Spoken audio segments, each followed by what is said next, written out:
آپ کو ایک حدیث سناتا ہوں، آپ کو پورا دین آپ کے ہاتھ میں آ جائے گا۔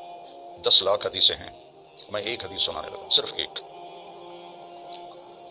میرے نبی نے فرمایا اربع اذا کانت فیک، 4 کام کر لو، صرف 4 کام کر لو، دنیا بھی تمہاری ہے، آخرت بھی تمہاری ہے۔ پہلی چیز صدق و حدیث، ہمیشہ سچ بولو، جھوٹ نہ بولو، مذاقن بھی جھوٹ نہ بولو، سچ بولو۔ دوسری چیز حفظ و امانت، کسی کو دھوکہ نہ دو، کسی کے ساتھ 2 نمبری نہ کرو۔ تیسری چیز حسن و خلیقتن، اپنے اخلاق اچھے کرو، اور اچھے اخلاق 2 چیزوں سے قابو میں آتے ہیں، ایک اس زبان پہ قابو ہو، ایک دل کے جذبات پر قابو ہو۔ دل میں کسی کے لیے نفرت نہ ہو، اور زبان سے کسی کے کو ذلیل کرنے کا بول نہ ہو، غیبت نہ ہو، بہتان نہ ہو، جھوٹ نہ ہو، گالی گلوچ نہ ہو، تو کسی کو دل توڑنے والی گفتگو نہ ہو۔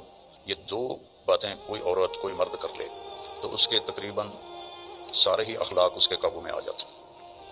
ابو دجانہ رضی اللہ تعالیٰ عنہ بہت بڑے صحابی ہیں، ان کے اتنے فضائل ہیں، کتابیں بھری پڑی ہیں، لیکن وہ فرماتے تھے کہ میرے بھائیوں، میرے پاس بخشش کا سب سے بڑا جو عمل ہے وہ یہ ہے کہ میں نے اپنی زبان سے کبھی کسی کو دکھ نہیں پہنچایا، اور میرے دل میں کسی کے لیے نفرت کوئی نہیں ہے۔ وہ بدر میں شریک ہوئے، احد میں شریک ہوئے، خندق میں شریک ہوئے، حدیبیہ میں شریک ہوئے، حج میں شریک ہوئے، یمامہ میں شہید ہوئے، اتنی بڑی فضیلتیں، لیکن وہ کہتے ہیں میرے پاس بخشش کا عمل یہ ہے کہ میں نے اپنی زبان سے کبھی کسی کو دکھ نہیں پہنچایا، اور میرے دل میں کسی کے لیے نفرت نہیں ہے۔